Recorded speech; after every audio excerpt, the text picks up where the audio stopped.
Hello guys, welcome back to my cooking channel delight home plate. તો આજે આપણે બનાવીશું વ્રતમાં પણ પી શકાય અને રેગ્યુલર બેઝમાં પણ પી શકાય તેવું પ્રોટીનથી ભરપૂર અને એકદમ હેલ્ધી એવું ડ્રાયફ્રૂટ શેક. અહીં તમે તમારા મનગમતા ડ્રાયફ્રૂટ્સનો ઉપયોગ કરી શકો છો અને મખાનાનો પણ ઉપયોગ કરી શકો છો. અહીં મેં 4 કે 5 નંગ જેટલા બદામ, કાજુ, 3 નંગ જેટલી ખજૂર, 3 નંગ જેટલા અંજીર અને 1 મુઠ્ઠી જેટલી દ્રાક્ષને એડ કરેલી છે. તેને આપણે રાત્રે પલાળવા મૂકી દેવાની છે. અહીં તમે 4થી 5 કલાક પણ પલાળી શકો છો, પણ મેં આ ડ્રાયફ્રૂટ્સને રાત્રે જ પલાળવા મૂકી દીધા હતા. અહીં મેં અડધા ગ્લાસ જેટલું પાણી એડ કર્યું હતું અને ઉપર એક ડીશ વડે યા રકાબી વડે તેને ઢાંકી દઈશું.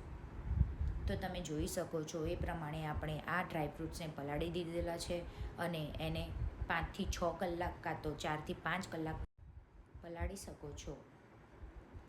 ત્યારબાદ હવે સવારે જે આપણે રાત્રે પલાળેલા જે ડ્રાયફ્રૂટ્સ હતા તેને બરાબર રીતે પહેલાં મિક્સ કરીશું. તેના પાણીનો પણ આપણે ઉપયોગ કરવાનો છે, કારણ કે ખજૂર હોવાથી તેનું પાણીમાં ગળપણ જોવા મળશે, તો આપણે ત્યાં ખાંડ એડ કરવાની જરૂર પડશે નહીં.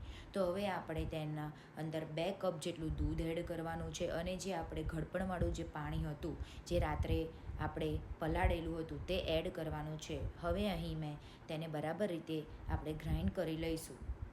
તમે જોઈ શકો છો કે તેની કન્સિસ્ટન્સી આ રીતે જોવા મળશે. ત્યારબાદ એને આપણે પ્રોપર રીતે આપણે તેમાં મિક્સ કરવાનું છે. આમાં તમે 1 ટેબલસ્પૂન કે 2 ટેબલસ્પૂન જેટલી હની એડ કરી શકો છો.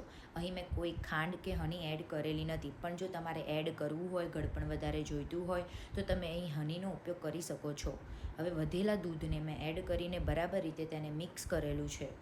આ પ્રોટીનથી ભરપૂર એવું ડ્રિંક તમે વ્રત માટે પણ ઉપયોગ કરી શકો છો અને નાના બાળકોથી લઈ મોટા બધા જ લોકો આ ડ્રિંક્સનો ઉપયોગ કરી શકે છે. તમે આ ડ્રિંક્સને દરરોજ મોર્નિંગમાં પી શકો છો. તમે તમારી મરજીના ડ્રાયફ્રૂટ્સ એડ કરીને તમે આવી રીતે આ પ્રોટીન શેક બનાવી શકો છો. અહીં તમે મખાનાનો પણ ઉપયોગ કરી શકો છો. અહીં મેં મખાનાનો ઉપયોગ કર્યો નથી. આ ડ્રાયફ્રૂટ શેકની કન્સિસ્ટન્સી કંઈ આ પ્રમાણે હોવી જરૂરી છે.